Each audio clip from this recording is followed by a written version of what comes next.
I see. So you believe that this warning letter was sent by the Phantom Weasel? Absolutely. I've said it before and I'll say it again. The Phantom Weasel never acts as you expect. He must have faked his own death 10 years ago using a body double. Now that he's back, I'm sure the guards who worked on his case back in the day are in for a headache, but however this turns out in the end, the one thing it won't be is boring. Couldn't agree more. As a journalist, I'm gonna get a lot of mileage out of this one. Thank you, sir, for your time. Now, whom should I interview next? Huh? Hey! What a coincidence! Fancy meeting you here. Perfect timing. So, the Phantom Weasel's latest warning letter. What are your thoughts? Yeah, this is the first time we're hearing of this one. Could you clue us in? Huh? Oh, sorry. Yes, this case is from a decade ago. I guess you wouldn't know about it. Well, not to worry. You're in good hands because I'm a professional. The story goes like this. 10 or so years ago, a phantom thief became active in the court of Fontaine. Known only as the Weasel, nobody knew his true identity, and the authorities never managed to catch him. Wow, cool! He sounds like one of those mysterious night burglars that you read about in novels. Precisely. Well, except the part where they actually have a good reputation. Our Weasel targeted whatever people held dear, and no one was safe from his predations. He would just as soon steal a necklace from a rich merchant's safe as he would a toy doll given to a commoner child for their birthday. I know, the phantom thieves you read about in novels rob the rich to pay the poor, but this guy did not discriminate. Unsurprisingly, this didn't work wonders for his public reputation. Every man and his dog wanted to see him behind bars. Yeesh.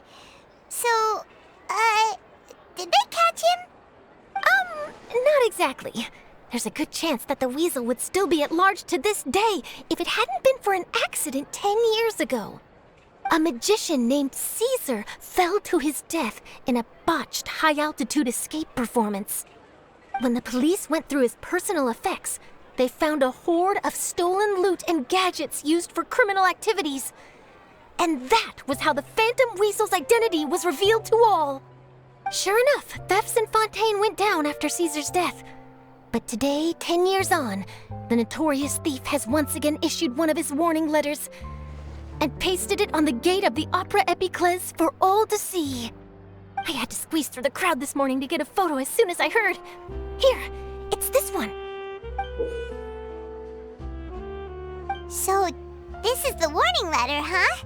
Let's see what he wrote. 3 days from now, when evening falls, I shall take from you that which you hold most dear at the Opera House, just as you did to me 10 years ago. This is, without a doubt, a clear declaration of criminal intent. After years of laying low, the Phantom Weasel is back with a vengeance. What once seemed like an open and shut case has been blown wide open again.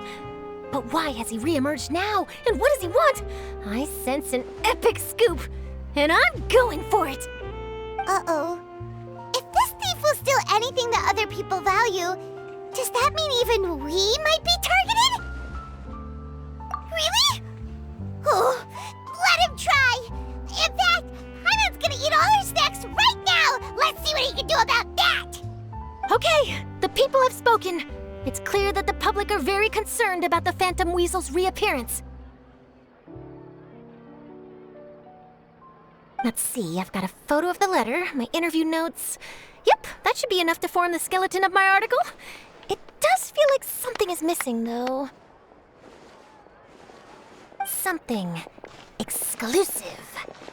Who should I interview next? I need someone with a more concrete connection to the Weasel. Is that who I think it is? Lyney! Magic, magician, Caesar! The Phantom Weasel! That's it! Let's go interview Lyney!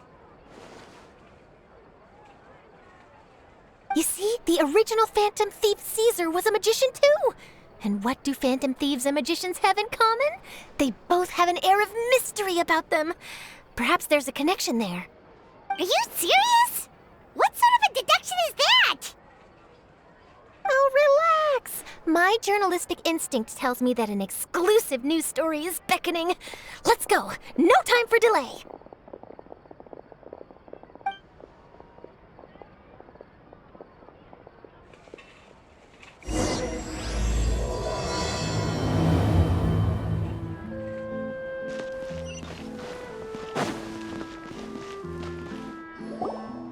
Wow, Mr. Magician! How did you know which card I picked? Oh, it's simple. Come closer and I'll let you in on my secret. Magicians have a special skill called telepathy, which means we can read other people's minds. Really? Then, what am I thinking now?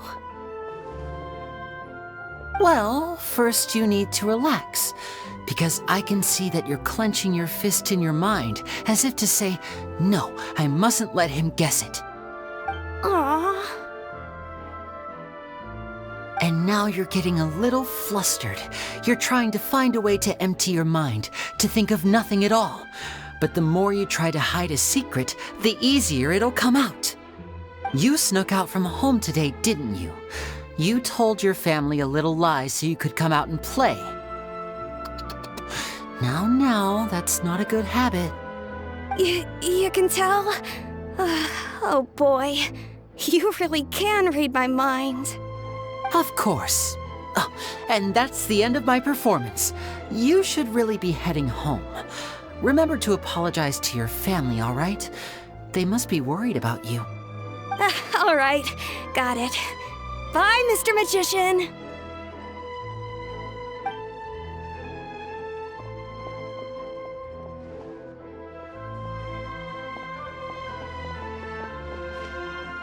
Hey, Lyney? Why, hello. We meet again. Are you looking for me? What's the situation? Well, why don't you guess, Mr. Telepathic? Oh, please. You didn't believe that spiel, did you? The power of telepathy is quite beyond me. I'm sure that child would beg to differ. Seemed like you were right on the money. That was nothing more than a little trickery. I made an educated guess based on his micro-expressions. That, plus the fact that he was the only kid here without his parents, and he looked as guilty as sin. He made it easy for me. You guys, on the other hand, let me guess. Don't tell me you're here for the Phantom Weasel, are you?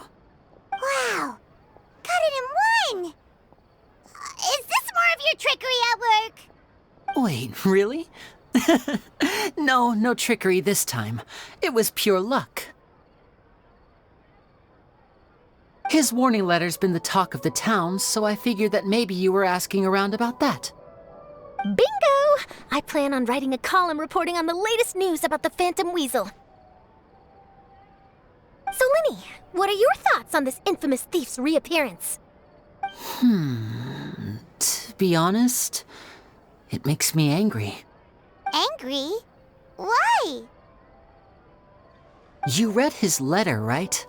The Phantom Weasel claims he's planning something in 3 nights' time at the Opera House. That's the night I'll be performing there.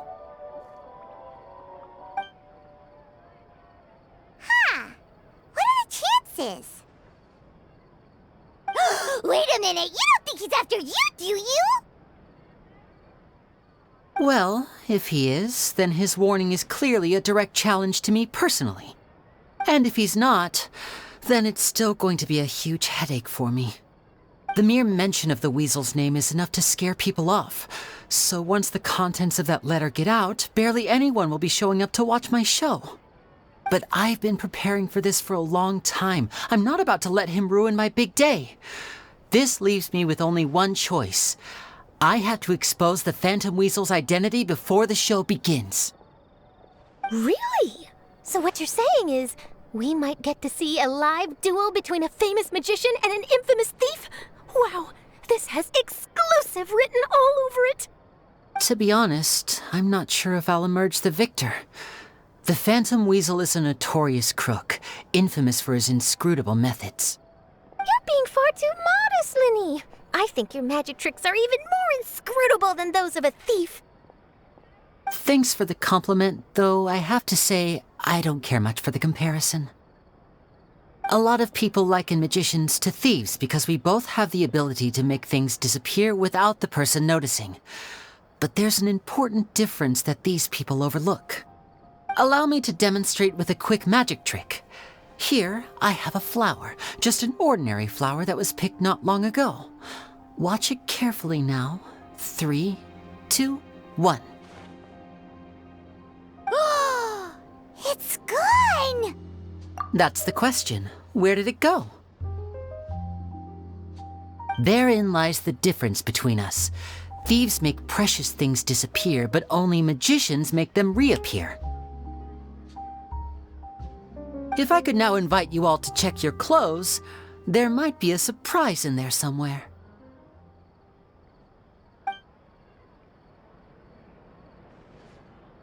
A surprise? Let me see!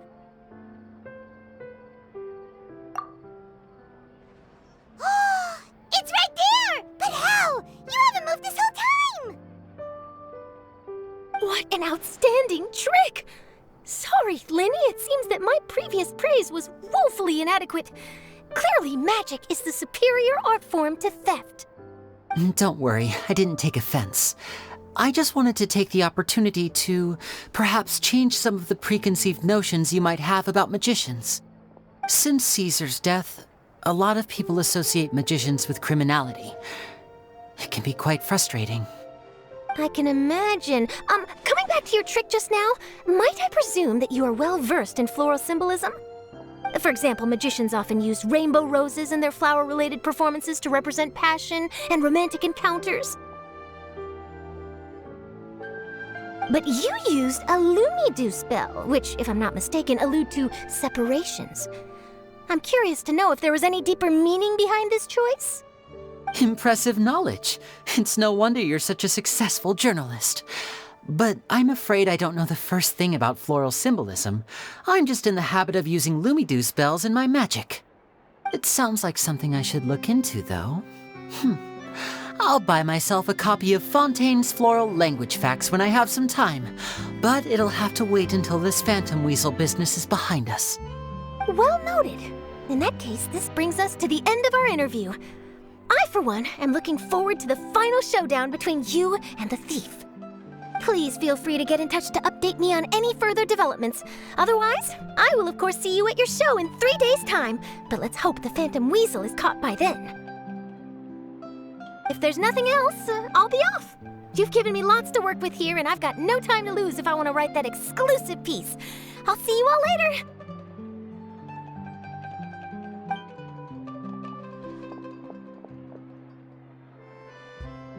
So, Lyney, are you gonna tell us how you did that flower trick now?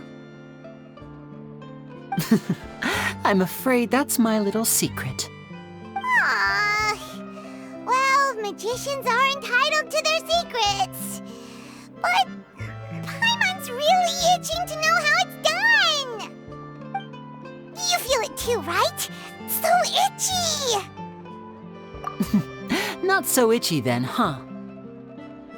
Well, since you're so concerned, how would you like to serve as my temporary magician's assistants and help me investigate? Magician's assistants? Oh, that sounds fun! Assistants are technically magicians too!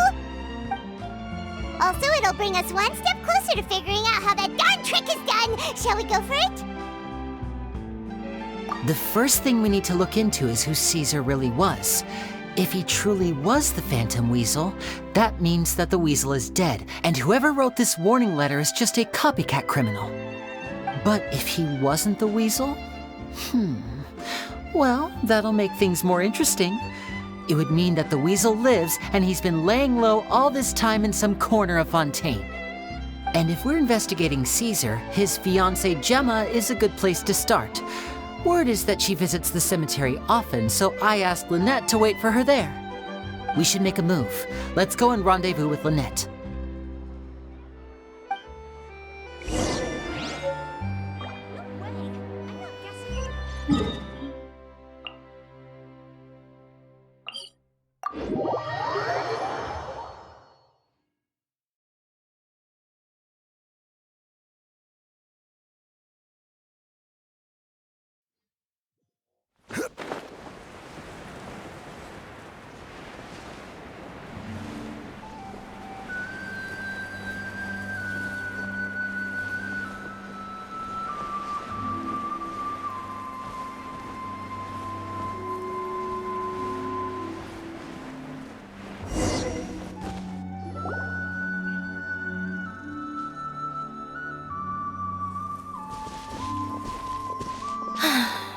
You took your time. Sorry, I bumped into the Traveler and Charlotte en route, and we ended up chatting for a while. It's been a while, Lynette. We're working as Lyney's temporary assistants in the investigation of the Phantom Weasel. Thank you. It's good to have you helping. So, what's the situation? Have you seen Gemma? Nope. I've been here a while, and she still hasn't shown up. How bizarre. Maybe it was bad intel. Well, we won't get anywhere by standing around waiting. Traveler, Paimon, let's go ask around.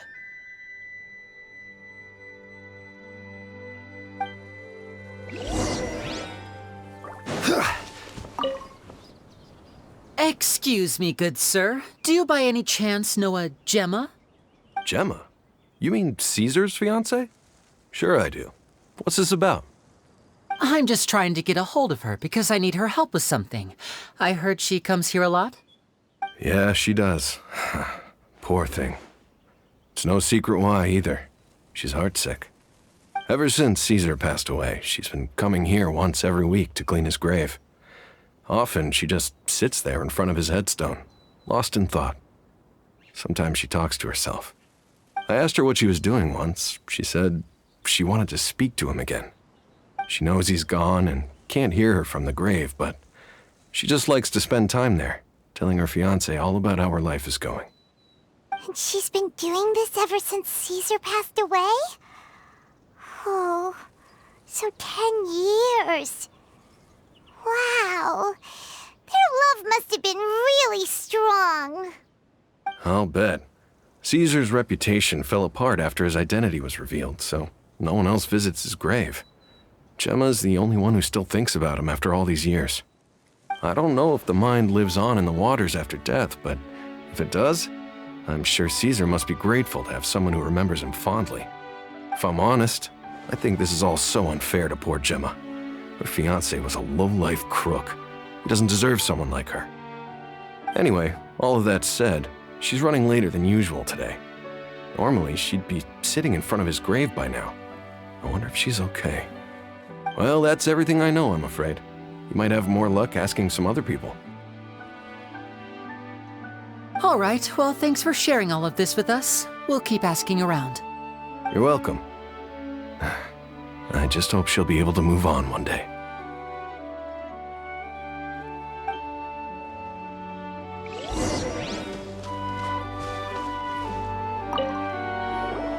Did you hear the news? They're saying the Phantom Weasel's back. You're kidding. Wait, isn't he dead? I don't know anymore. All sorts of news flying around nowadays. I can never tell what's true and what isn't. But what if, just hypothetically, I mean, what if this Weasel's the real deal and Caesar was framed? Called it. Seriously, 10 years ago, on the day it all went down, I said to myself, you know what? This guy's been set up. The Caesar I knew was a good guy. He gave balloons to children on the street, for Pete's sake. What, are we supposed to believe that he was a balloon thief or something? Give me a break. Oh, please. Weren't you the one cursing his name to high heaven when the police announced the news? You were all, oh, that gosh darn lousy son of a, you think you know a guy, or words to that effect. Wait, did I say that?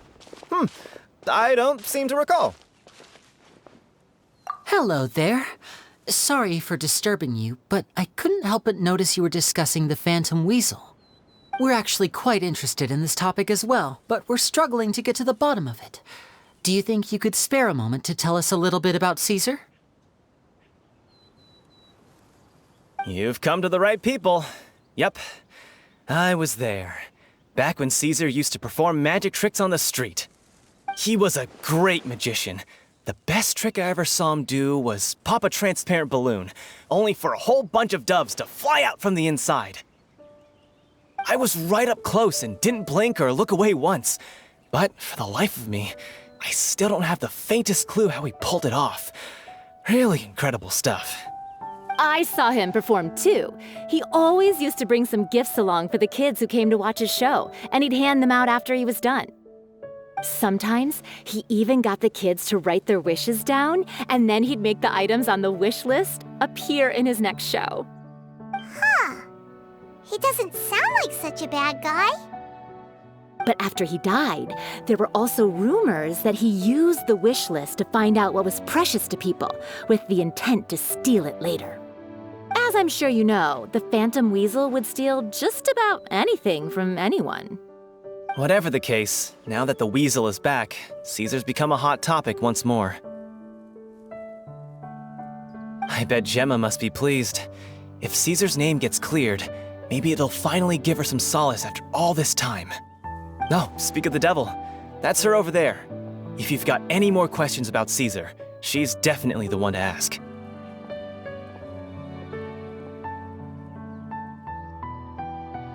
So that's Gemma. Is it just Paimon, or does it look like something's wrong? Wait, it looks like she's injured. Come on, let's see if she's okay.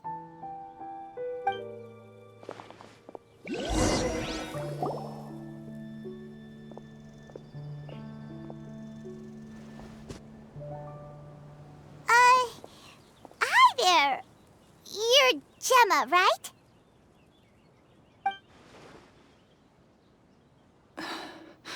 Who's asking?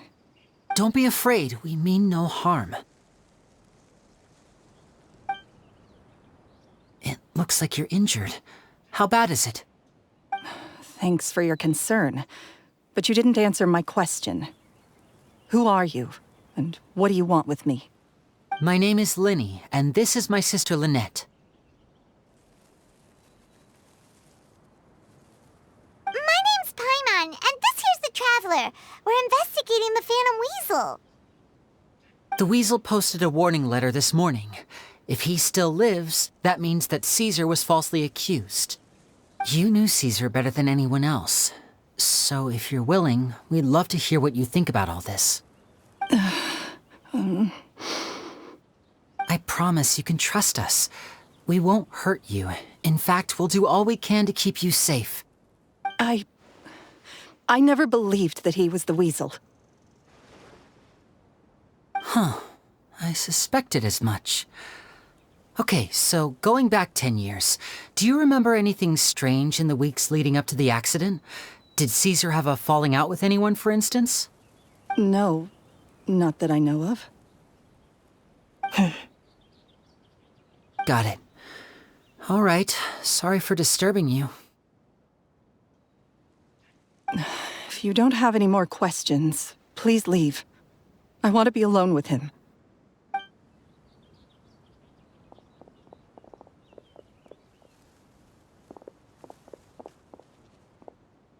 Judging by the look on her face, there's definitely something fishy about her. She's lying. She definitely knows something. That's fair. We're just a bunch of strangers who showed up and started questioning her about things that happened a whole decade ago. It makes sense that she'd be wary around us. In any case, I doubt we'll get any further here, so let's call it a day. Meet me outside Hotel de Boer tomorrow, and then we'll start the next step of our plan.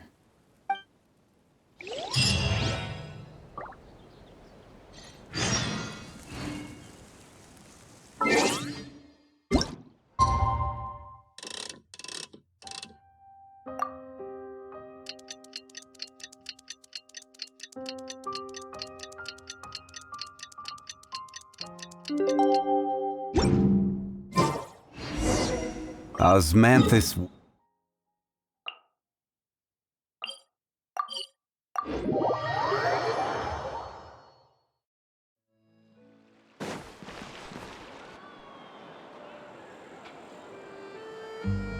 Over here.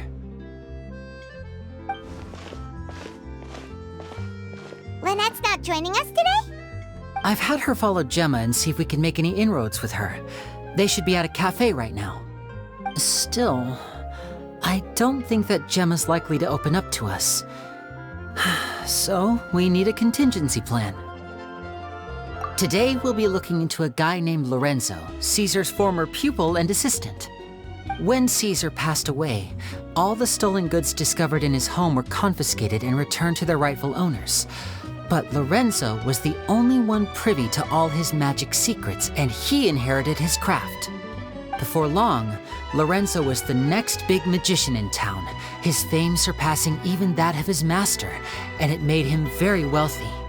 He's since left the magic scene though, and these days, he's a wealthy businessman with his fingers in a lot of different pies. I had to pull a lot of strings, but I managed to get him to agree to a couple of drinks with me. Be warned though, I hear he's got a hair-triggered temper. We'd best be careful.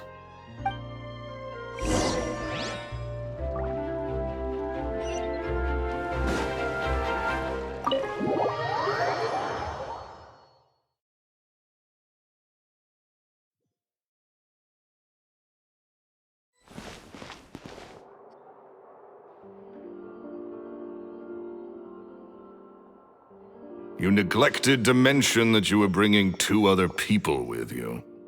My apologies. These 2 are my assistants. When they heard that I was meeting with the former magic maestro himself, they begged and pleaded with me to bring them along. And if it's no trouble, a couple of autographs would really make their day. Oh, forget the pleasantries, just sit.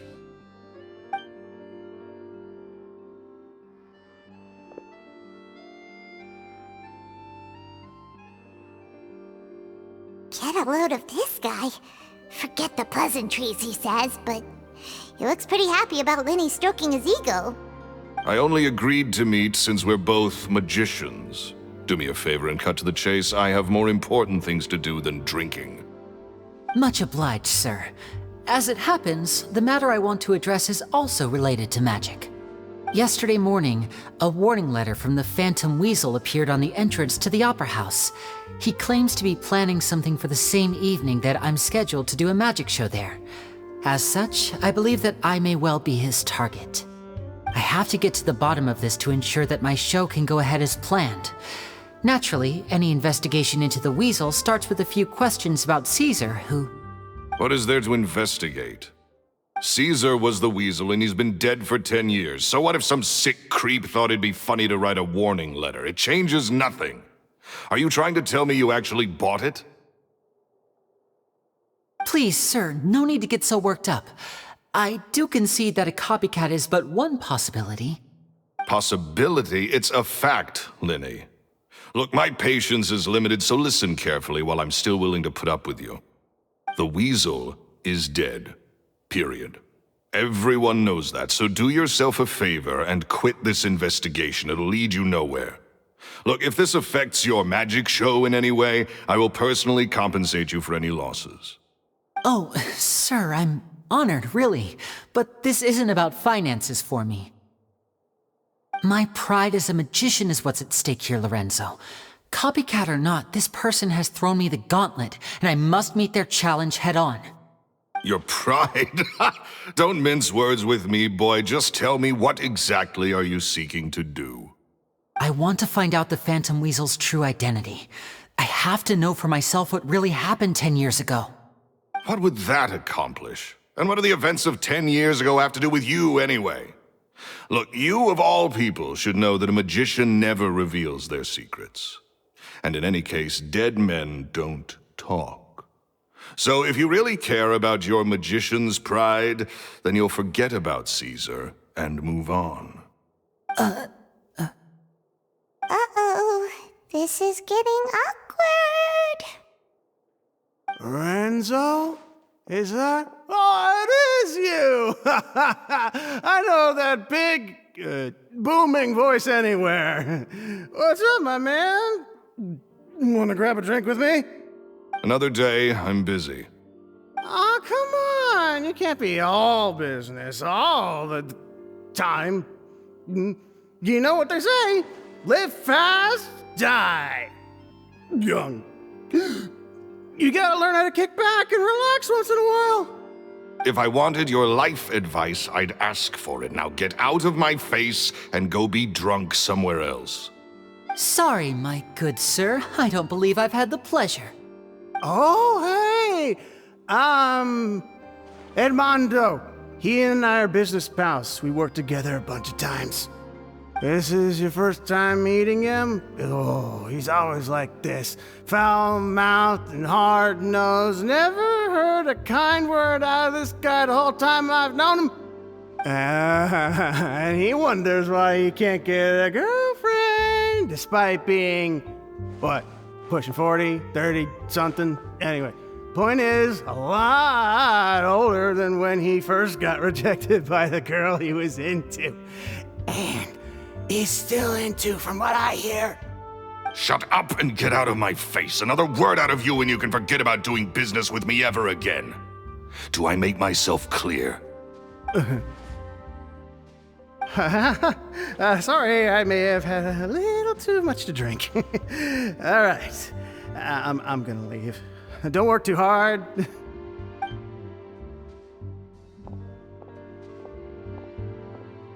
I think it's high time I made a move as well. If you really want to investigate this, Lyney, be my guest.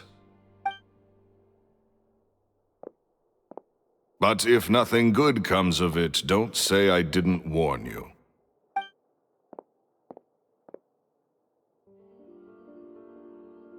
Well, that fell to pieces in a rather spectacular fashion. Any thoughts? Totally. And what was all that about compensating you for your losses?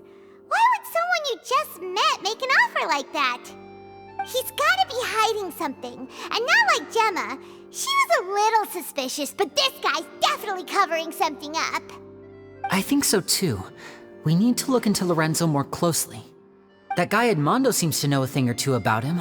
He only just left. Let's see if we can catch up with him.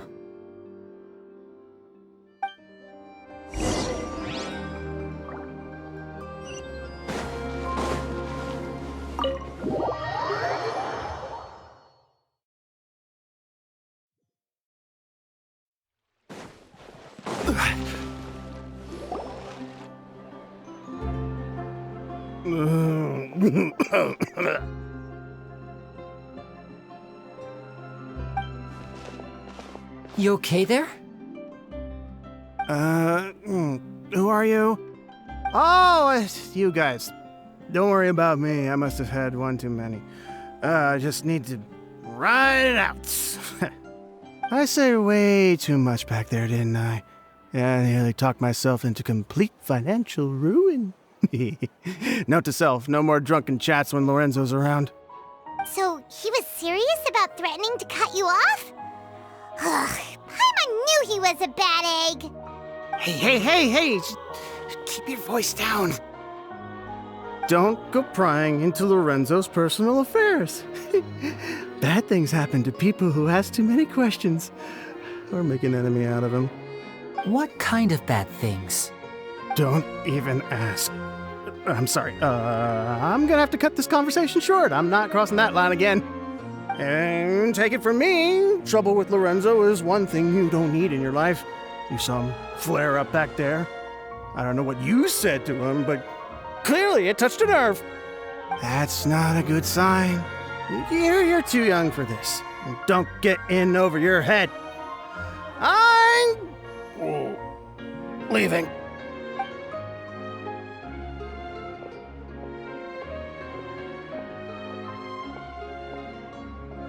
And there he goes.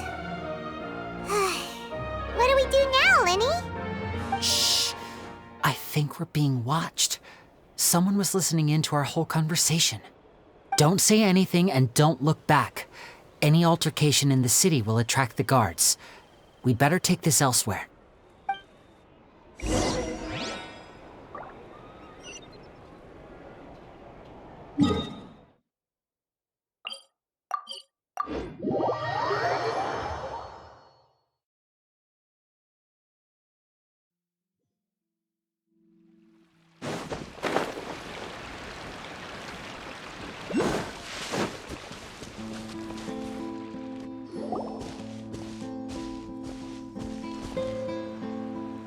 You followed us a long way. Why don't you come out and introduce yourselves? So you're Lyney. And where's your sister? Ain't she with you today? Save us the trouble and go fetch her for us. Let's not drag this out. Paimon doesn't like the tone of your voice, mister! Who sent you, huh? Save your questions, missy. You ain't gonna need answers where you're going. Capiche? looks like we can't avoid this fight. Now, I'm not the strongest fighter, so I hope you're ready to back me up. Don't worry, we got this!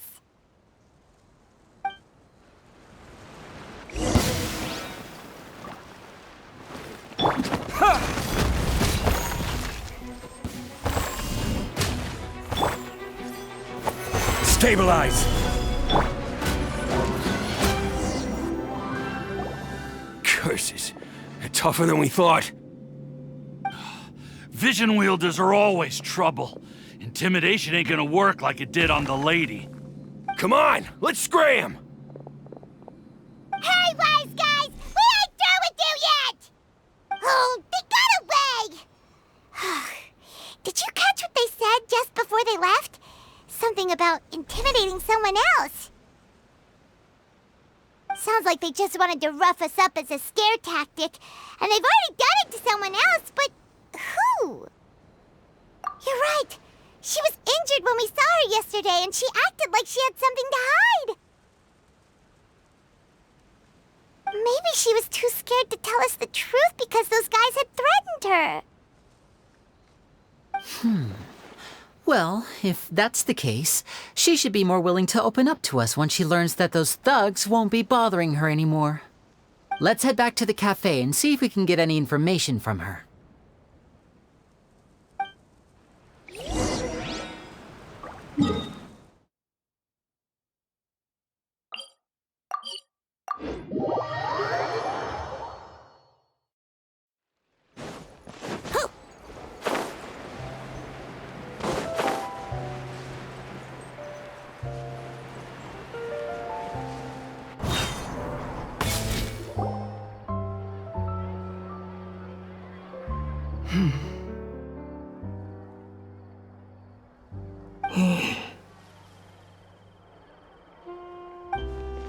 Gemma? You again. What is it this time? We just ran into the men who've been threatening you, and we gave them a taste of their own medicine. So, you can relax now. We're here to protect you. What? Why? I didn't tell you anything. Why would they come after you? Sounds like they're no strangers to you. That's putting it mildly. I know them all too well, and I hate them with every fiber of my being. It's been 10 long years, and still every time I try to look into Caesar's death, they show up and warn me not to do anything stupid. How do I know I can trust you? Do you really think you can get to the bottom of it all? And why are you doing this? I'm afraid I can't reveal all the details just yet, but I can promise you this. I will expose the Phantom Weasel's true identity. Because you see, this is a personal matter of the utmost importance. I give you my word. Trust me. Okay. How can I help you? I've heard that Caesar used to have a magic workshop where he kept a lot of his personal effects. If possible, I'd like to take a look at them. Do you know where it is? The Fleuve Sonde. But the place was sealed up by the police after his death, and no one's been there since. I also know that the Fleuve Sonde is dangerous territory. Lots of hostile groups lurking around. If you're serious about going there, please be careful. Understood. Lynette, you stay here and take care of Gemma. Don't let her come to harm. Got it. But if I'm staying here, I'm ordering dessert. I mean, bon appetit, but stay sharp too. They're likely to come for you while I'm away. Okay. All right. Power saving mode off. I'll start taking this more seriously now.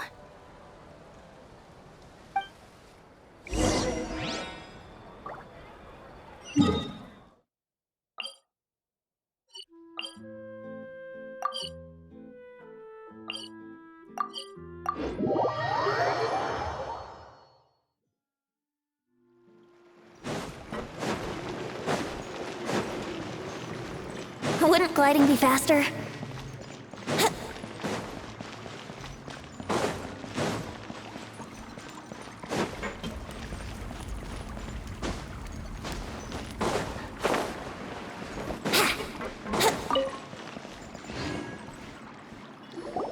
If Gemma gave us the right location, then the workshop should be right nearby. Huh. Looks like these boxes are blocking the entrance. Let's shift them away first. There we go. It should be just down here.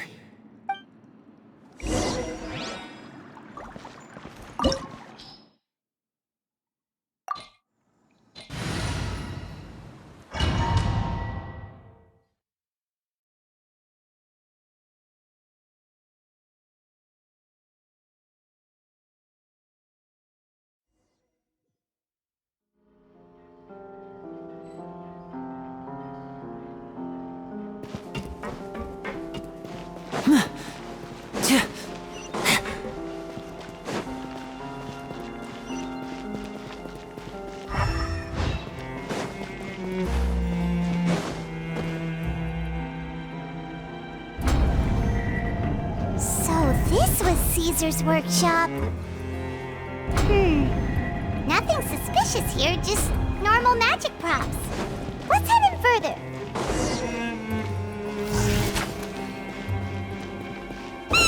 What was that? Oh, is this one of Caesar's gadgets?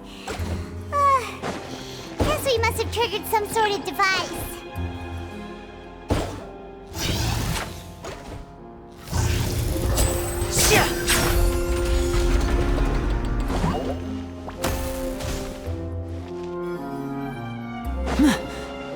Time for takeoff. Teamwork is dreamwork. Solidify!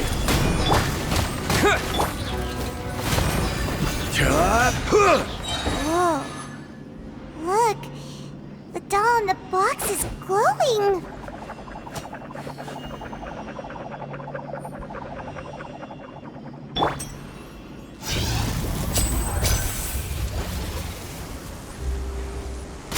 There's something written on the card on this doll. Let's take a closer look.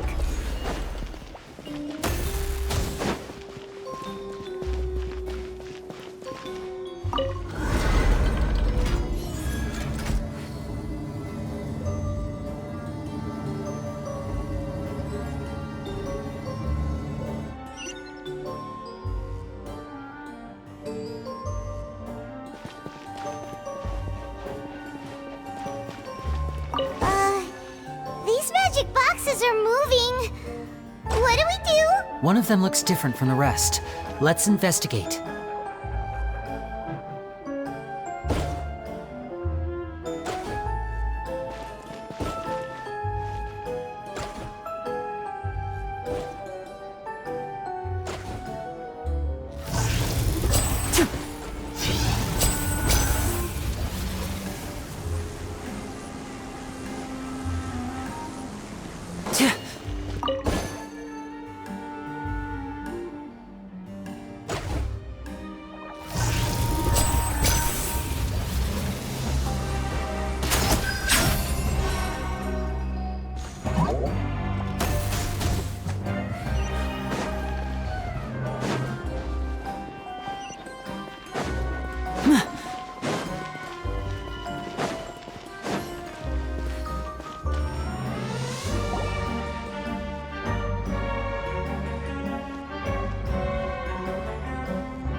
That's weird. Have we reached the end already? There's nothing here. Maybe this was a wasted trip. This place seems a little too ordinary for a magician's workshop. There's a distinct lack of mystery. We've triggered quite a few devices on the way here.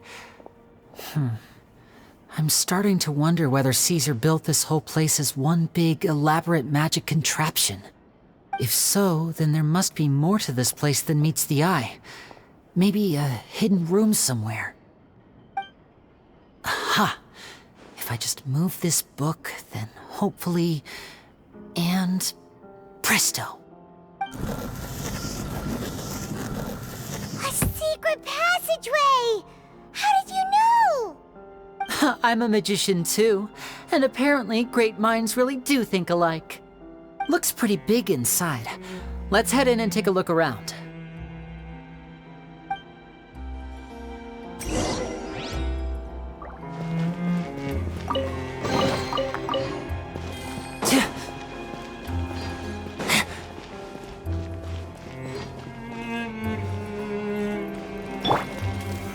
Stabilize! Order guide you! Yeah!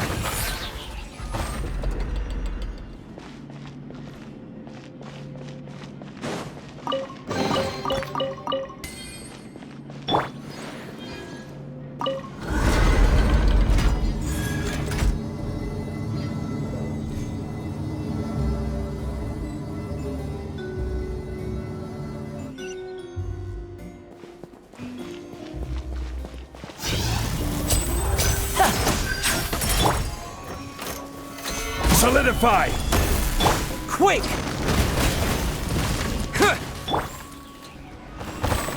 Brace yourselves. Let's light it up!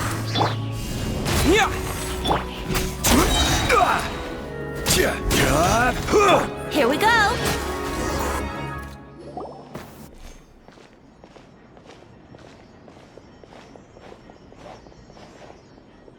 Why have you stopped, Lyney? Is there some device in that box? Huh. It just looks familiar somehow. Let me check this out for a second while you guys go on ahead. If anyone makes a major discovery, let's rendezvous here. All right, see you in a bit!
Seems like we can't step on the same tile twice.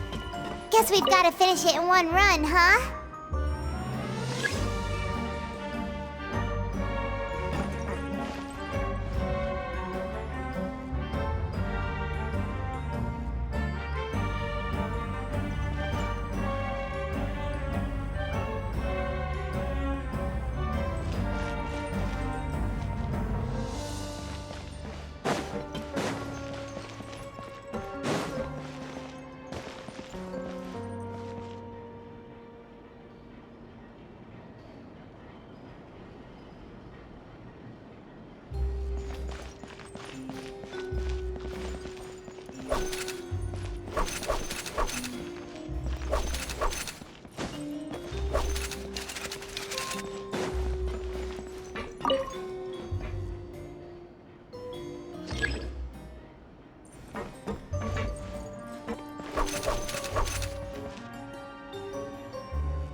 Brace yourselves.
peek inside it, shall we?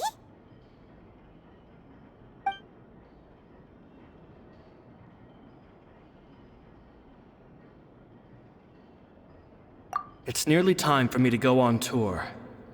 I asked the two kids if they'd like to come with me, but they shook their heads.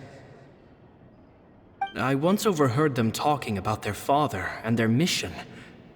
Sounds like their parents have other plans for them. I guess we'll be parting ways soon.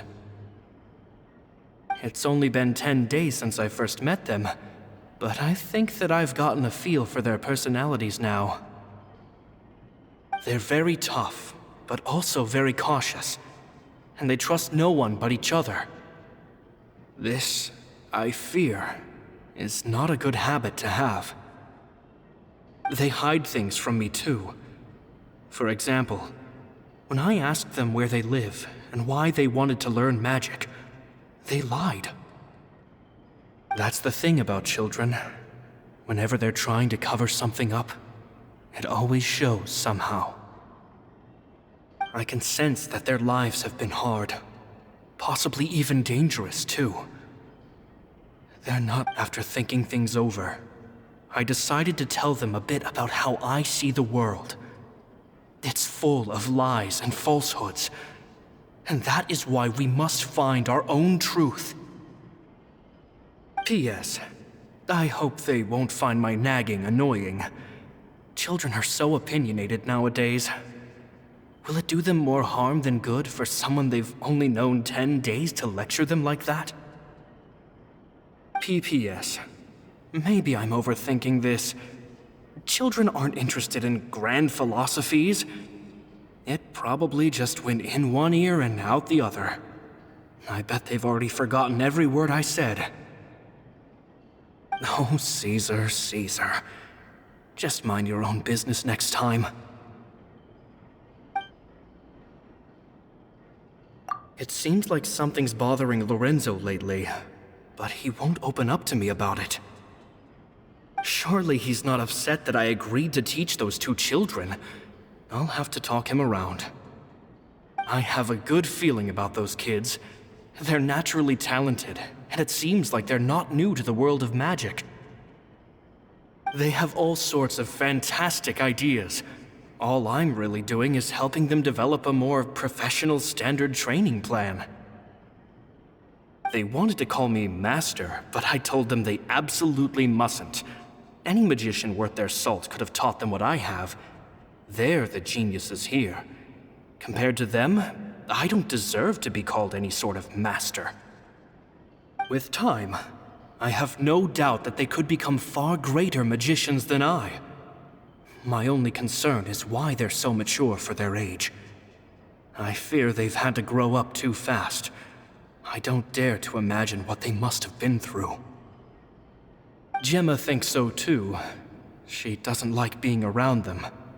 Says that their eyes are too piercing. They don't bother me, but then again, I've never been the sharpest tool in the shed.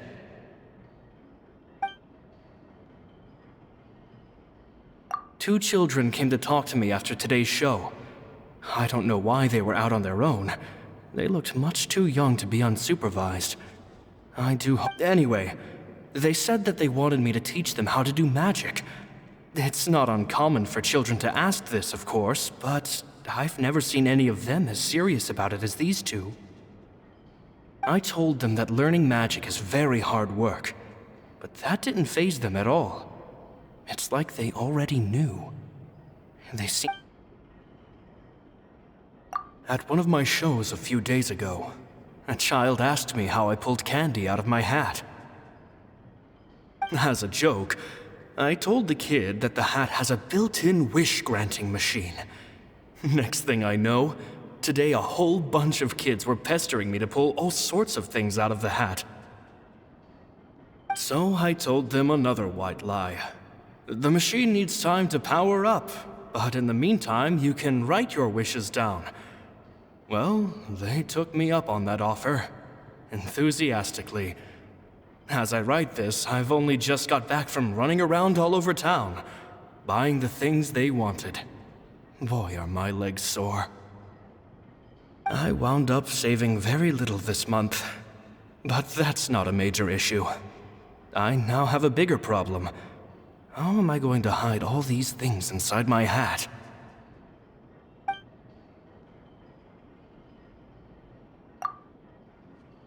Two magic geniuses with a father and a mission, huh?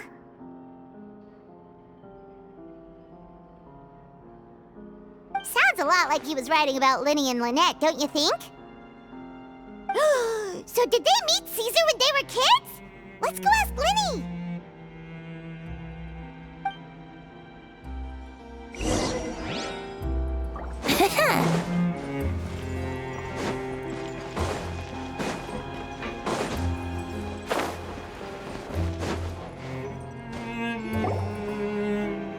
Lyney?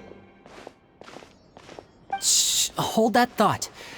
As I expected, there's a lot of fishy things going on in this place. Fishy? Uh-oh, what have you found? All in good time. Before we go over our new leads, I want to tell you how a high-altitude escape is performed.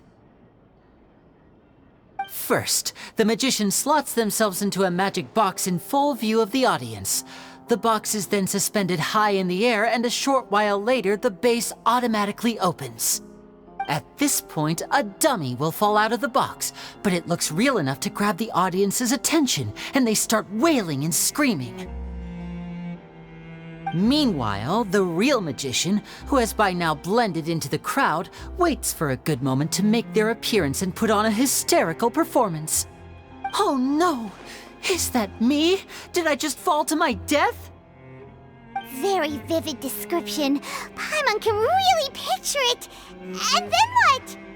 The audience's gaze then turns to the magician, and by the time they realize what's happened, the dummy has vanished, as if everything that just happened was some sort of shared illusion. Of course, that's just how I think the process should work, theoretically speaking. The inventor of this trick never performed it successfully. When the box opened, Caesar was the one who fell out, and not the dummy. He fell right to the ground from the highest point of the opera house.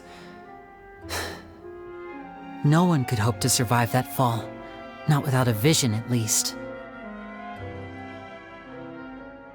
And no one else has ever attempted this trick since. My understanding of how it works is just based on what I could gather from his notes and the relevant gadgets here in his workshop. So Caesar's famous high-altitude escape has never been done, huh? Paimon was about to say how cool it would have been to see it in person, but if it's that dangerous, it's probably for the best that no one else tries to do it. Wait a second. So if a dummy's supposed to drop out of the box, then where does the real magician go? How does he get out? Glad you asked. That brings us to the secret of said box. This box right here is the one that Caesar constructed himself to use in the performance, and it's not as simple as it looks. Inside, there's a device that only the magician himself would know about. Once the magician's inside and the box is lifted up into the air, the audience's view of the box is fixed at a certain angle. From where they're standing, they have a clear view of the front, sides, and bottom, but the back and the top are now no longer visible. At this point, the magician presses a button inside the box, opening a secret door out of view. He then escapes through this trap door onto the opera house roof, waits for the dummy to fall and distract the audience, and quietly returns to ground level. That's way simpler than Paimon imagined. Even Paimon could probably do it. Well, there's a little more to it than that, of course. The hardest part of this trick is controlling the audience's mood and reactions. That takes an exceptional degree of showmanship. There's the falling dummy, the miraculous reappearance, the pompous performing. Maybe the magician would even have themselves tied up before it begins to strengthen the impression that there's no escape. Many days and nights of careful research and painstaking practice would have gone into this, all culminating in a performance just a few minutes long, but one that still manages to transform the shock and grief of a tragic accident to the joy and laughter of a mesmerizing magic trick. Caesar was a highly accomplished magician. But unfortunately, even he didn't manage to pull it off. So, how did it go so wrong? You said you found some fishy stuff here. Have you figured out what really happened? I can make a pretty good guess. I looked into the case files. The magic box Caesar was using at the time of his death had the secret button I mentioned positioned on the right-hand side. And sure enough, he always used his right hand as his dominant hand in public. Okay. Nothing suspicious there. But here's the strange thing. Most of the devices in this workshop have the mechanism on the left-hand side, including this box right here, which leads me to believe that Caesar was in fact left-handed. Because a magician can't afford to have their most basic habits stand out too much. People naturally focus their attention on the most important details of the task or situation at hand. But a magician needs to be able to redirect an audience's attention at will so as to avoid arousing their suspicion. The essence of magic is getting people to believe a lie. If even the truth raises eyebrows, the falsehoods become all the more difficult to mask. And so, Caesar trained himself to use his right hand to align with his audience's expectations. Great magic always requires sacrifices. But in his most stressful and nerve-wracking moments, and when no one was watching, reflex would kick in and he'd use his left hand. That's why he set his gadgets with the mechanism on his left. Exactly. I think that's likely what happened. Caesar would have been under a lot of time pressure during the escape. He'd have had mere seconds to open the hidden compartment, retrieve the dummy, then open the secret door and make a swift escape. But I'm sure he was confident. He would have rehearsed countless times to the point where it was second nature. He'd barely need to think about what he was doing because muscle memory would guide him through. So he opened the compartment, took out the dummy, checked everything was in order, and then went to leave. With his left hand, he reached for the button, and suddenly, his heart skipped a beat. It wasn't there. Much like when you reach for your keys but find your pocket empty, his mind needed a moment to process what was going on. Instinctively, his left hand would keep feeling around for the missing button, maybe for another second or two, until the bottom of the box gave way. With the stakes being as high as they were, just a 2-second delay cost him everything. The authorities would find nothing suspicious and conclude that his death was due to his own error. When in reality, someone switched the boxes, and they did it to murder him. But how would they be able to make the switch without being noticed? That would be difficult to pull off, no? It would have to have been someone who knew that he was left-handed, and who could move his props around without arousing suspicion. Someone who was always by his side. Isn't that right, Lorenzo? You just couldn't let sleeping dogs lie, could you? There's not a lot of people who'd go to all this trouble for some magician who died 10 years ago. I didn't want to have to do this, you know. Silencing you the hard way just creates more problems for me to deal with. But I gave you your chance. I hoped you'd do what's good for you and back off like the lady, but you disappoint me. You mean Gemma? So you are the one who's been threatening her! Yes, although however stubborn she might be, she was never much of a liability. But you people, you never even knew him, but for some reason you just wouldn't drop it. Which is why you can't leave this place alive. Take them out, and make it quick. Do your worst!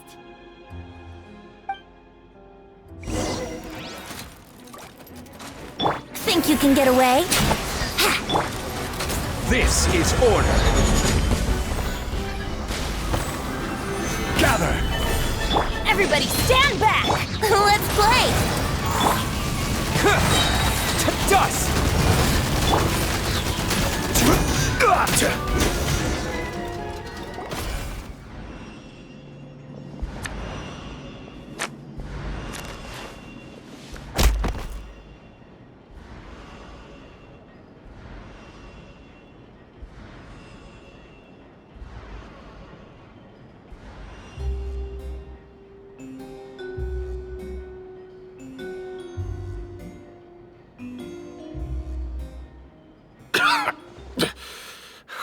You kids are tougher than you look.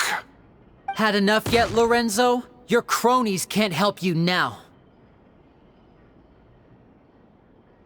I think it's high time you started talking, and what I'd really like to know is, why did you murder Caesar? If I had a mora for every time you said that man's name. Of course you idolized Caesar, everyone else did. But I was the real genius magician. Me! He was just an amateur who did cheap tricks for gullible children. I was the one who made magic into the fine art it is today. The aristocrats doffed their hats to me! So it was jealousy. Jealousy. Hatred, more like. I hated Caesar. All he cared about was his magic. He lived and breathed it. He poured everything into his street performances and his stupid tours like it was just a hobby to him, never bothering to think about mora. What sort of fool devotes their life to the art of deception and never has a mora to show for it? But the people loved him, didn't they? Oh, how they looked up to him. No one gave me a second look. All I ever heard was, "Oh, your master's amazing, isn't he?" Amazing.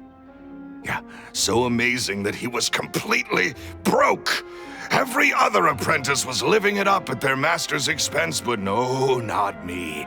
I put in all the work, mastered all the skills, and it brought me nothing more than the life I already had. He forbade me from using magic to trick people out of their mora. There was nothing he hated more than that. And with his reputation in Fontaine, it was too risky for me to go it alone. As long as he was alive, if I dabbled in my own brand of money-making magic, he would expose me, and it would destroy me. I had to kill him. There was no other way. He had to go. And this was your only motive? It was reason enough. What other motive would I need? Well, I was under the impression that there might have been other factors at play. For instance, maybe you were in love with Gemma, but she was engaged to Caesar. In love with Gemma? Don't be ridiculous. Guess I was wrong about that then. Next question. Are you the Phantom Weasel? I am. Caesar was so strict with me. He insisted that his way was the right way, that the sole purpose of magic was to bring joy to the world. I never bought into any of that. I was more interested in the practical value of magic. Sure enough, it helped me fill my pockets with all kinds of valuable treasures. Oh, yeah! Charlotte told us that the weasel would steal whatever people valued, no matter how much it was worth. That's just how it looked from the outside. What would any thief want with second-rate loot? I've only ever targeted high-value items. I stole cheap things as a way of practicing my craft. It was other people's overactive imaginations that conjured up the preposterous image they then dubbed the Phantom Weasel. So that's the story, huh? Well, I hope you're ready to tell it all over again during your trial. What choice do I have? You're a pack of wolves, and you've got me between your jaws. You've seen what's here, and my last-ditch effort to stop it getting out has failed. What else can I do? So be it. I've enjoyed power and wealth for the last 10 years, the likes of which Caesar could never give me. I wouldn't choose for things to end this way. But I regret nothing. Very well. In that case, I'll contact the guards.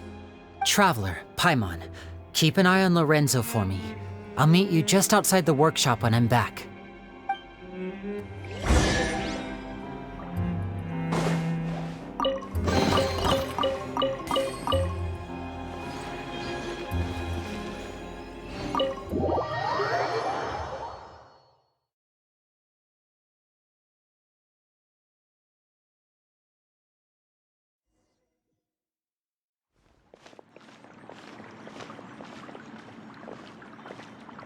Lyney has told me the whole story.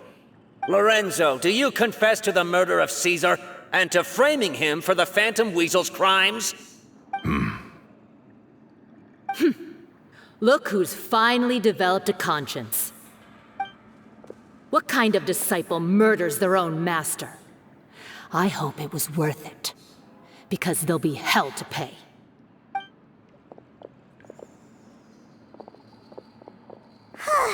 Looks like it's all over. What should we do next, Lyney? Should we start preparing for your show? Let me think. Let's rendezvous with Lynette and Gemma first. With Lorenzo in custody, Gemma will no longer have to fear for her safety. Good point. We should go tell Gemma the good news right away. It'll give her some peace of mind for sure.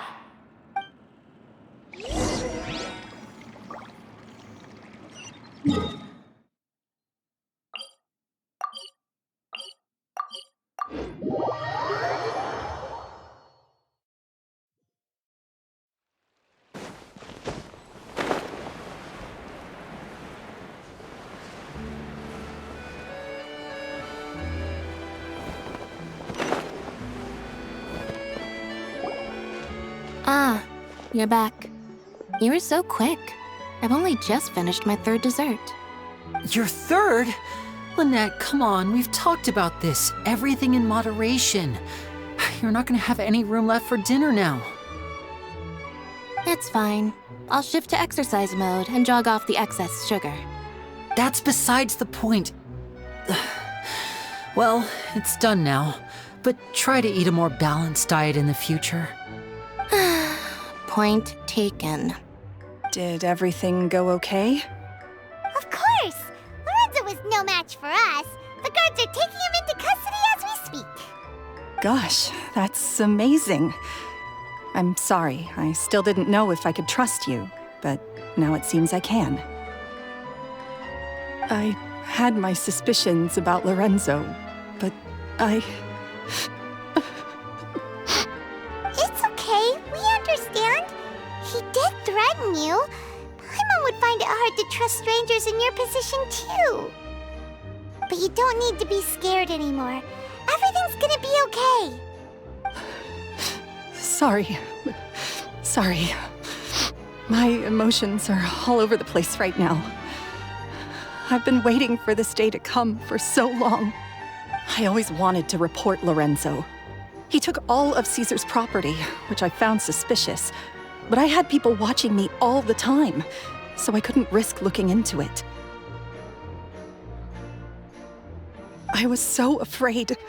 I was scared he'd do something terrible to me, and then no one would be left to visit Caesar's grave. So I never had the courage to speak out. Thank you all. Truly. Thank you so much.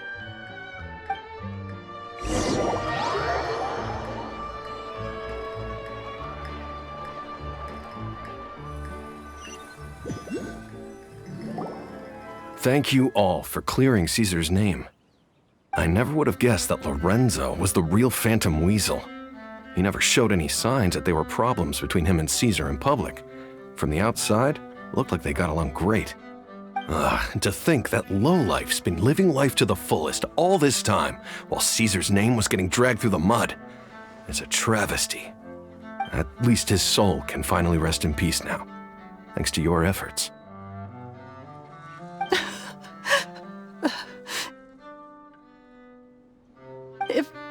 If only I'd realized before it was too late. Don't blame yourself, Gemma. This isn't your fault. Yeah, you still have the rest of your life to live. Caesar wouldn't want to see you spending it feeling guilty. Cheer up, Gemma. My brother's doing a magic show at the Opera House tomorrow evening. Would you like to come along? It might raise your spirits. This show will be a special one. We're holding it in Caesar's honor. In Caesar's honor? Really? Oh, thank you. I'll be there. Great. We'll see you tomorrow evening. Traveler, Paimon, don't be late. Don't worry, we'll be there. No way are we gonna miss out on a free magic show. Wait, Paimon feels like we're forgetting something. Oh yeah, Caesar's diary! We never found out if the two kids Caesar taught magic to were Lyney and Lynette or not. Lyney changed the topic back in the workshop, so we didn't get a chance to bring it up. Oh well, guess we'll just have to ask Lyney tomorrow evening.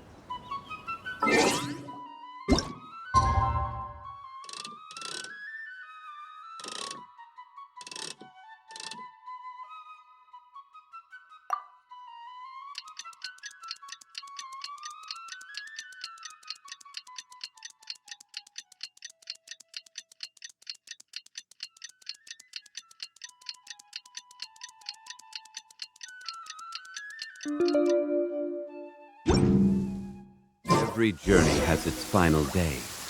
Don't rush.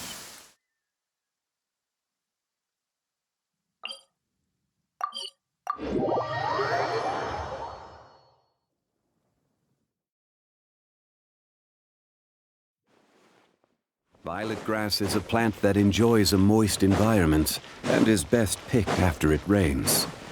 If you should choose to pick any, be sure to store them appropriately. Wouldn't gliding be faster?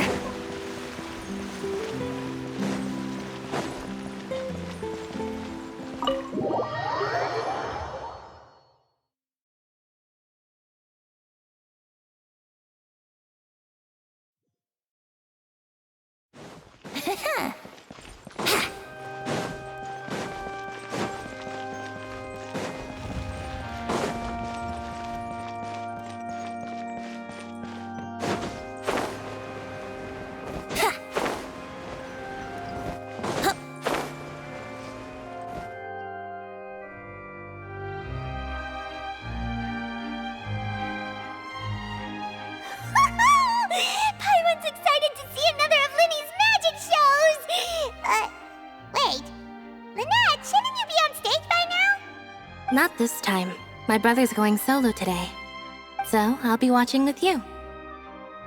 Good evening, ladies and gentlemen. I hope everybody's ready because the show is about to begin. The great magician Lyney has prepared a spectacular show for us all tonight, concluding with an all-new grand finale that no audience has ever seen before. Thank you all so much for coming. Now, prepare to join me on a journey through the mystical and miraculous.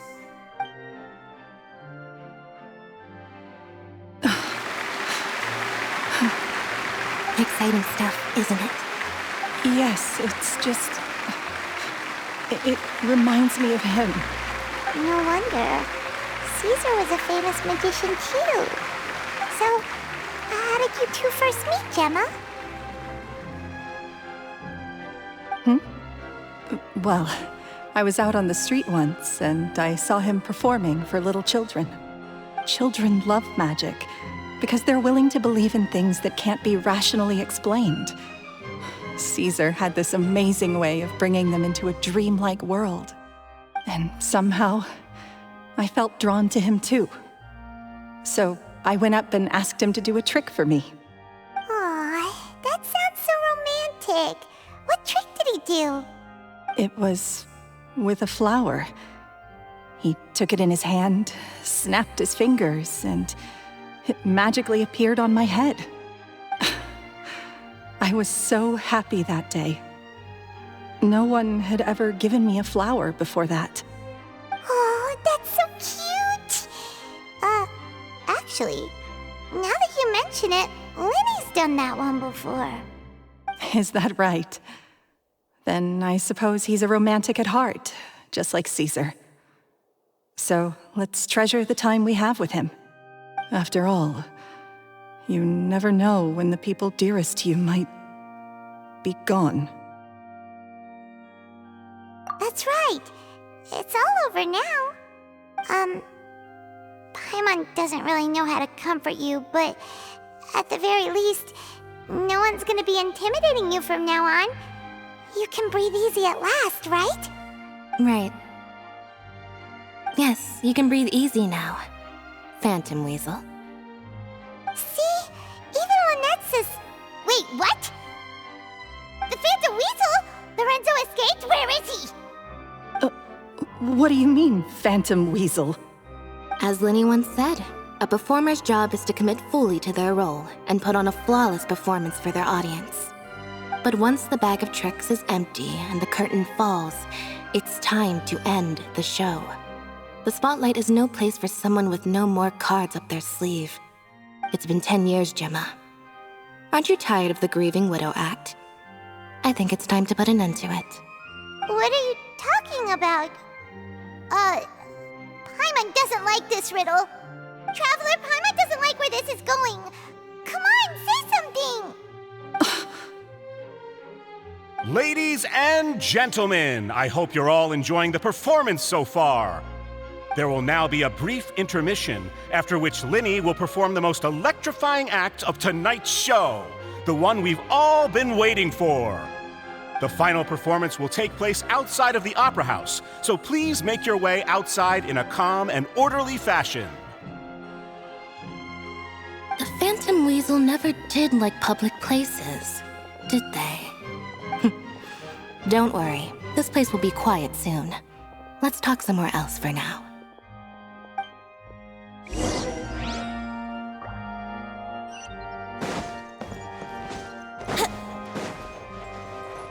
Wouldn't gliding be faster?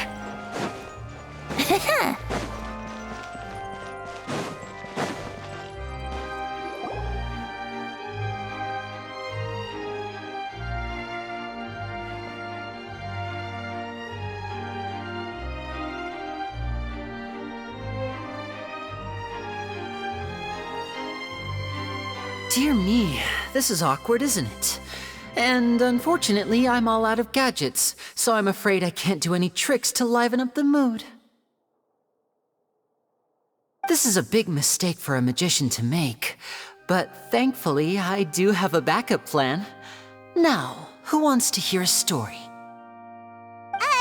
Lyney, don't we have more important things to address right now? Lynette accused Gemma of being the real Phantom Weasel a moment ago. Oh, what the heck's going on? All in good time. Magicians are good at guessing what people are thinking.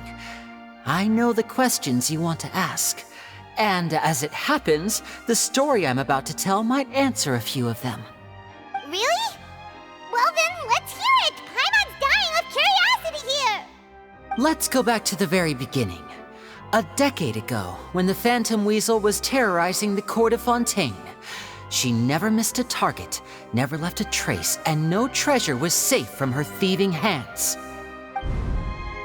But as her infamy grew, so did the readiness of the police, and her opportunities to act became ever fewer. Every day, she ran the risk of being exposed for who she was. Of course, she could not simply take this lying down, and before long, she found her ticket to freedom. She would create a scapegoat, a false weasel to close the chapter on her behalf. After weighing her options, she set her sights on a renowned magician, Caesar. After all, magic and theft shared enough similarities for people to buy the story when the truth came out. So then what? Being the master deceiver she was, the weasel easily earned Caesar's trust. Now, all that remained was to frame him for her countless crimes. But as she was considering how to make her move, she noticed Caesar's aggrieved pupil and a new thought entered her mind. Maybe I don't need to get my hands dirty after all. At her encouragement, Lorenzo tampered with Caesar's magic box, causing him to fall to his death. Afterwards, Lorenzo seized his master's property, and the Weasel set about tarnishing Caesar's reputation. Two co-conspirators committed the perfect crime.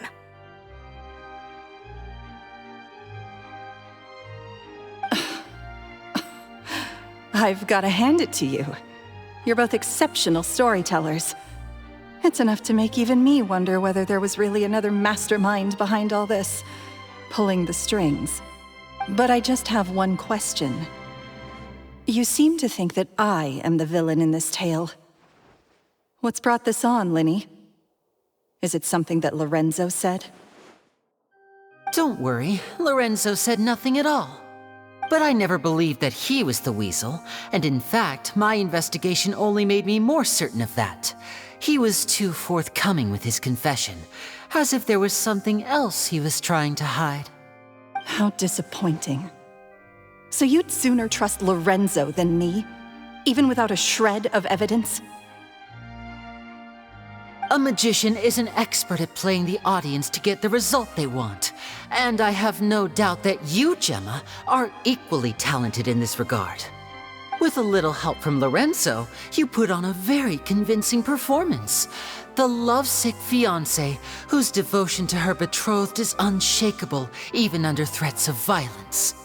Caesar was maligned and hated by all for 10 years, but you? Everyone sympathized with your plight. Who would suspect for 1 second that the lovely young lady always seen weeping in front of Caesar's grave was actually the mastermind behind his demise? No, not that poor lady. Perish the thought. Wait, so you mean the whole intimidation thing was just a hoax? Gemma and Lorenzo were both in on it? But why would Lorenzo agree to that? And why didn't he sell her out even at the end instead of admitting to being the Weasel himself? Yes, why indeed? Maybe Gemma herself could enlighten us on that question. Well, Lyney, if you're so confident in your version of events, then I think the answer should be obvious. Having killed Caesar with his own hands, Lorenzo was plagued by overwhelming guilt. Revealing the Phantom Weasel's true identity would serve no purpose. But if the Weasel remained free, then she could take care of Lorenzo's loved ones. An excellent answer, though sadly a little dull. Is that right? Well, don't let me bore you. If you'd care to change the topic to something more interesting, I'd be much obliged. As a matter of fact, there's one thing I'd really like to understand. Why would the real Weasel have targeted things that only have value to other people? Could you shed any light on that? Of course. After all, we're just telling stories here, aren't we? If I had to guess, I would say that the real Weasel must have had a terrible childhood. Left to fend for herself after her parents died young. Betrayed, scorned, beaten. She'd scrounge waste paper from garbage bins to draw on, using twigs and dirt for lack of ink and pen. She'd sew ugly rag dolls from whatever scrap material she could get her hands on. This was her only source of happiness in life. But it was all she needed, and she was content. Until the world decided that even this was too good for her. Once again, she was betrayed. And this time, everything was taken from her. She felt like life was a miry pit that dragged her further down the more she struggled to escape. At that tender age, she should have been happy. Instead, she stood in the shadows and watched with envy as all good things in the world passed her by. This was a fate too cruel for anyone to bear. Her pain became a breeding ground for dark thoughts. Thoughts which festered and grew into a twisted solution to her troubles. I detest the happiness of others, in all its forms alike. I will rob them of everything they hold to be good and true. and it will fill the void in my soul. That's some pretty heavy stuff. Now it all makes sense. Does this story satisfy you, Lyney? Yes, it is quite to my tastes. Thank you for helping to clear up my confusion. Huh. That's right. What drove you to write that letter, Gemma? What were you trying to achieve there? Because without that, none of this would have ever come to light. She didn't write the letter. After 10 long years, I'd hoped that the Phantom Weasel would be consigned to the history books by now. But it seems like someone still wasn't ready to let her finally be at peace. Lyney. Or should I call you the Phantom Copycat now? You were the one who posted that letter outside the Opera House. But why? Very sharp, Phantom Weasel. Still as shrewd as ever. Well, no need for me to be coy about it. Our goal was to clear Caesar's name. The most straightforward way to change the public's impression of Caesar was to force the Weasel to show themselves. That's it? You had no other agenda? Of course we did. We made it quite clear in the letter, I believe. I shall take from you that which you hold most dear, just as you did to me 10 years ago. 10 years ago? You mean Caesar's death? You met him? Wait. Oh, I get it. You were those two obnoxious kids. It's been so long, and you're all grown up now. I didn't recognize you. He taught you magic back then, didn't he? For what, 10 days or something? And you went to all this trouble. Why? Because you feel like you still owe him something? We remember all our debts, however great or small. 10 years ago, Caesar's reputation was torn to shreds, and his legacy was thrown out. 10 years on, and no one cares what the truth is anymore. But we did not forget, and so we came to find you. And? What exactly did you take from me? I'm still standing, as you can see. Lorenzo has admitted to everything. I'm free. Free? Do you really think so? Caesar once told me that even though the world is filled with lies and falsehoods, we must find our own truth. I think that applies to you too. Truth can take many forms. Prized possessions with nostalgic value, fervent hopes and dreams, and irreplaceable people. Life took many things from you, and those wounds never healed. When they ached unbearably in the dead of night, stealing became your way of numbing the pain. What are you trying to say? I'm saying that for the last 10 years, you've been living a rather uneventful life. Perhaps that's because you found something other than a life of crime to fill the hole? Back to Lorenzo for a second. He murdered his own master, played along with your act, and took pains to make sure any suspicion would be directed towards him. But what did he have to gain from all that? He knew who you were and the things you'd done, and despite that, he was willing to give everything up for your sake. He's the reason that you haven't felt the compulsion to steal in all these years. You're more than just accomplices in murder. You're the only real friends each other has. So I think you know, deep down, that he is the only truth you have in your life. But that truth is gone now, and I guarantee you, you'll never see it again. Congratulations on your freedom, Gemma. Your freedom will cost you dearly. From now on, you'll be all alone in a world full of lies and falsehoods. I do hope you'll be able to bear it. You've still got a long life ahead of you after all. Gather round, one and all. The time has now come for the amazing Lyney to perform his final act in tonight's show. I'm sure you're all wondering what he has planned for the grand finale. Well, wonder no more, for the answer is a death-defying high-altitude escape. A high-altitude escape? I'm sure you all remember the magician Caesar.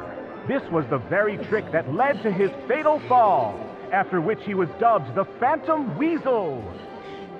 But we have now learned that Caesar was wrongly accused, and that the real Weasel has now confessed to their crimes. Guess that's my cue to leave. Whew. I've been practicing this one for ages now, but I'm still a little nervous. Traveler, Paimon, I hope you enjoy the rest of the show. There may be a lot of people watching tonight, but you alone are my true witnesses.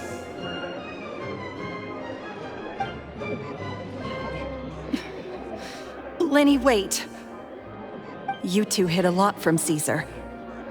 He went to his grave without ever knowing your secrets. So what about now? Are you an open book? Or are you still the same as ever? You don't have to tell lies to end up isolated and alone. One day, you'll end up exactly where I am today. Maybe then you'll finally understand. You're wrong. I'm nothing like you.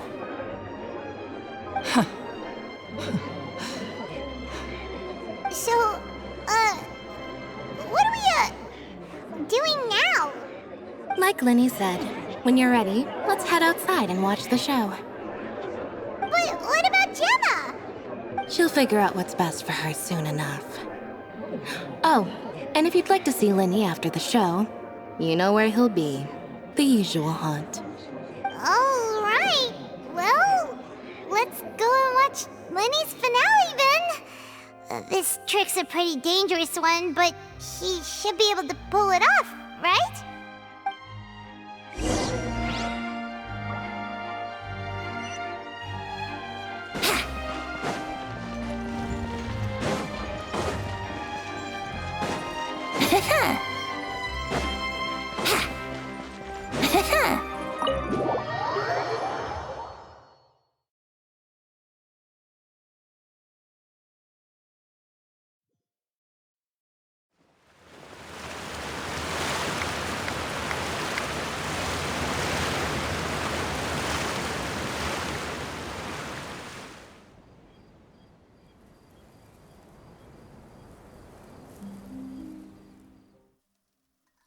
Magic should be mysterious, surprising, and defy logic.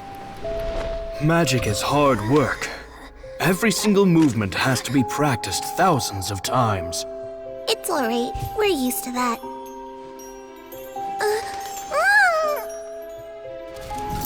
We're sorry. You've taught us so much, but we can't tell you the whole truth. It's okay. Do you still remember what I told you? This world is full of lies and falsehoods. I only hope that one day, you can find your own truth. What about you? Have you found your truth? Magic is my truth. I want to perform a magic trick so great that people will always think of me when they talk about it. For a magician, what greater honor could there be? Look! Behold! Lyney is sealed inside the box. Will he manage to escape? 10 years ago, Caesar attempted this very trick, and it was at this precise moment that... Lyney! Watch out!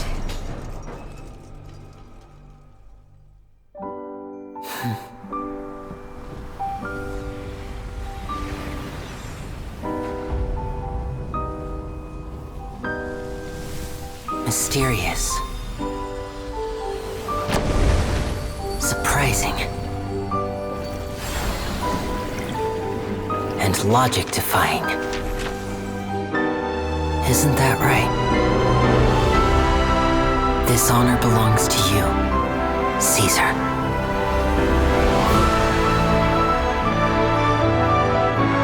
I'm just sorry it's a little late.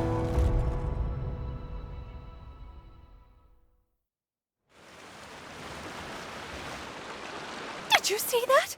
1 minute he was falling, and the next, he turned into flowers. How could he possibly have done that? How mysterious. I didn't blink once. He just vanished, right in front of my eyes. What a heart-stopping magic show!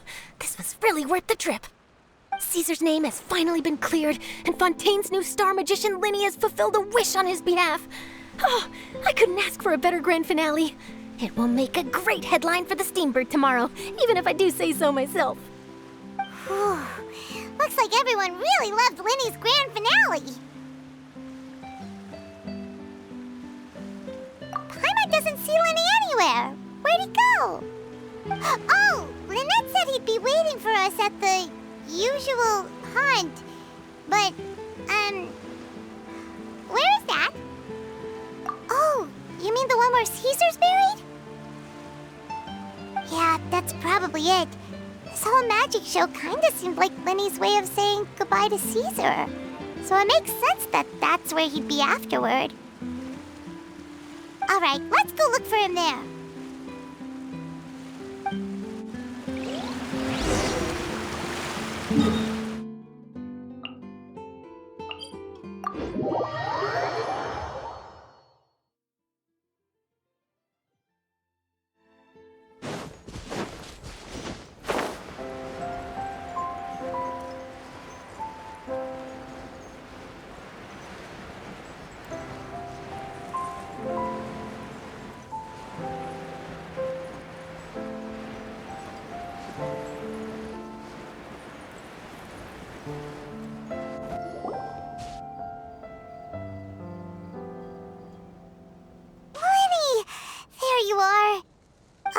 Are you alright?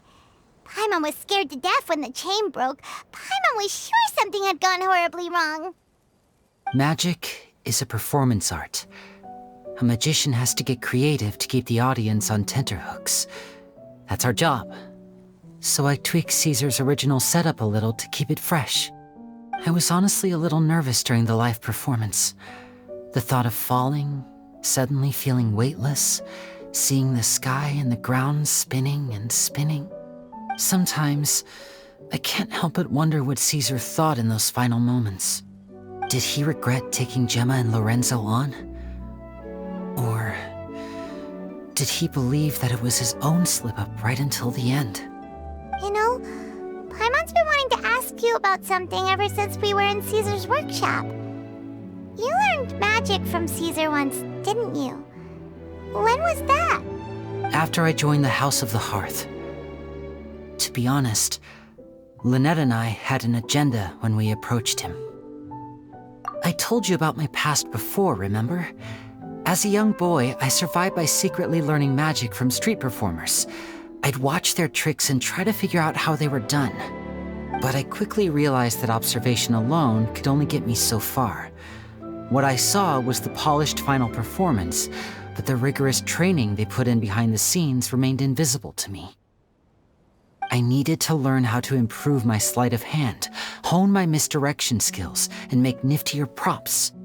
We were gifted enough that we'd made some progress by ourselves, but without proper guidance from a professional magician, we quickly plateaued.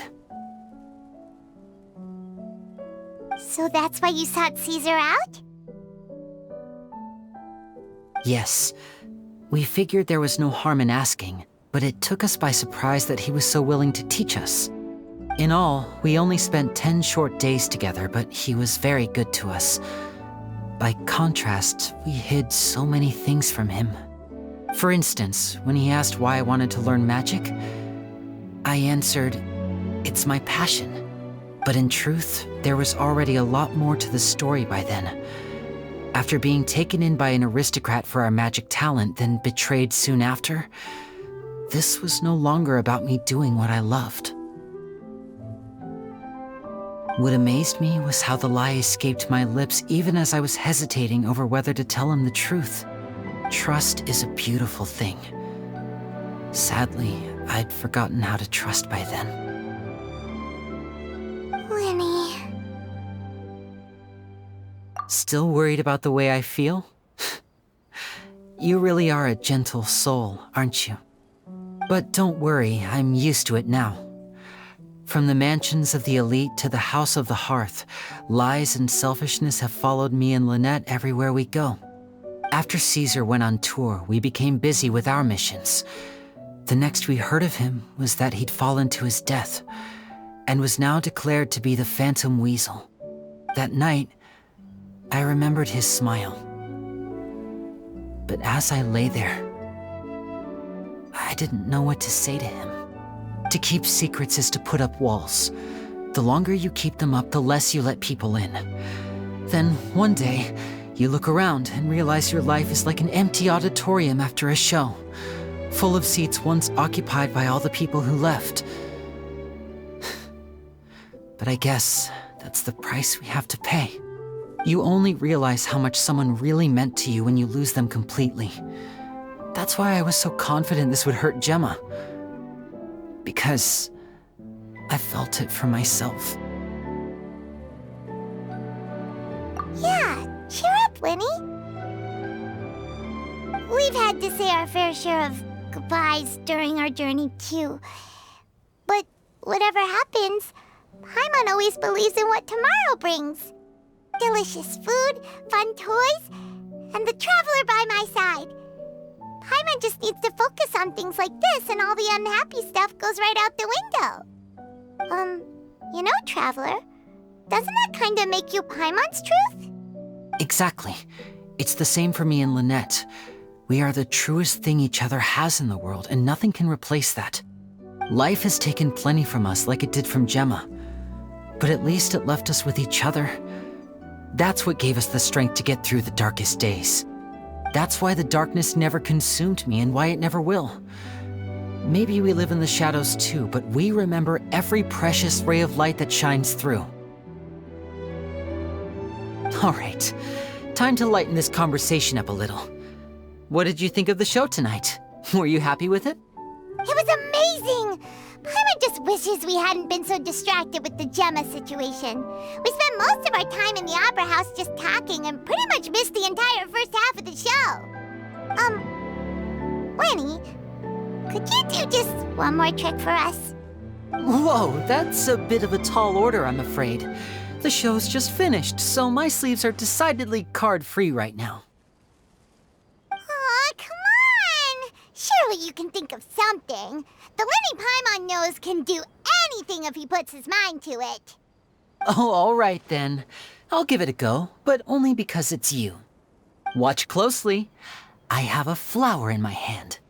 You liar! There's nothing in your hand! We ain't going along with this! Huh? My goodness, you're right. But I could have sworn I brought one here with me. Okay, try this. Count down with me. 3, 2, 1. 3, 2, 1. Now, have another look around. Maybe the flowers appeared somewhere else. Really? Let's see.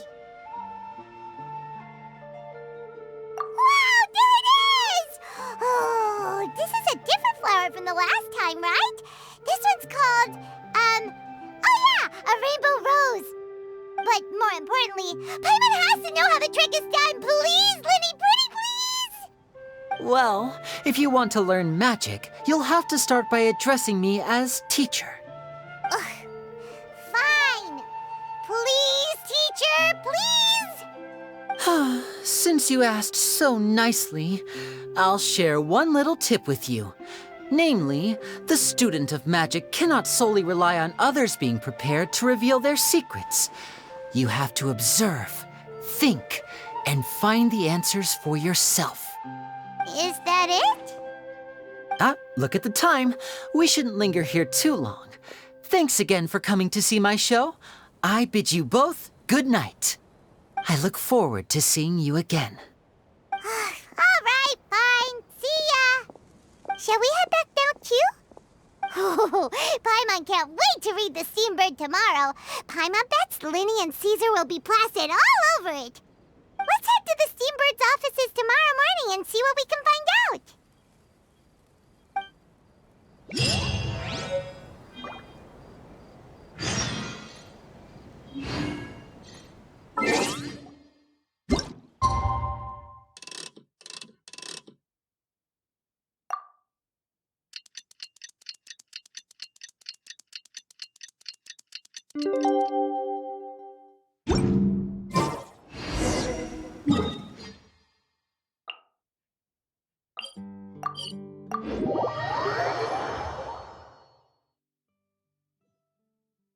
Wouldn't gliding be faster?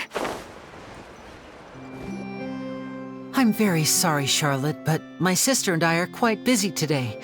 I'm afraid we'll have to decline this interview. Oh, please, Lyney, I'll only take a moment of your time, if you would be so kind. Huh? What's happening here? I spent all night writing my piece about the Phantom Weasel, and it was going to go to print this morning. But just as dawn broke, I suddenly received news that Caesar's fiancée, Gemma, had contacted the guards and confessed to having been the real Phantom Weasel all along. That was quick.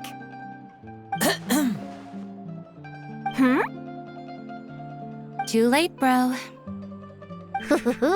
That was quick, you say? It sounds like I've got some catching up to do. Please, fill me in. Whoops. Aha! My instincts did not lead me astray. You do have something to hide. Gemma turning herself in must have something to do with Lyney's performance last night. Maybe watching my high-altitude escape trick reminded her of a better time with Caesar, and she could no longer ignore the voice of her conscience. Huh. Okay, then. Wait, no, there must be more to it. If that's all it took for her to have a change of heart, how did it take her 10 whole years? Well...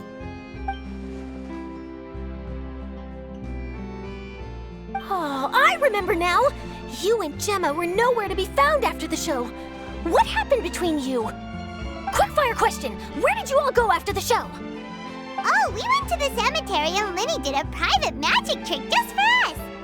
Actually, glad you mentioned it, because that reminds Paimon, guess what? Lyney started using rainbow roses in his tricks. What? I don't recall ever having received a rainbow rose from you myself. Is this supposed to mean that they're more important to you than your own sister?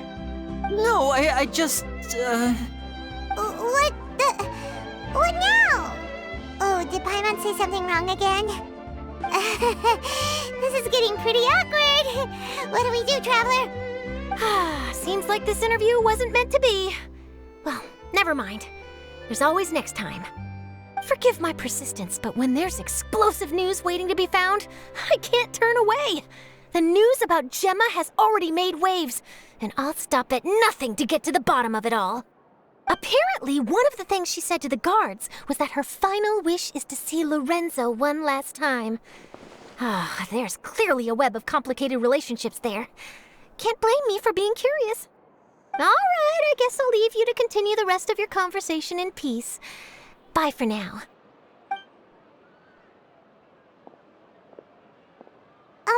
Lynette? Paimon didn't mean to... Don't worry, I wasn't angry. I was just trying to distract her.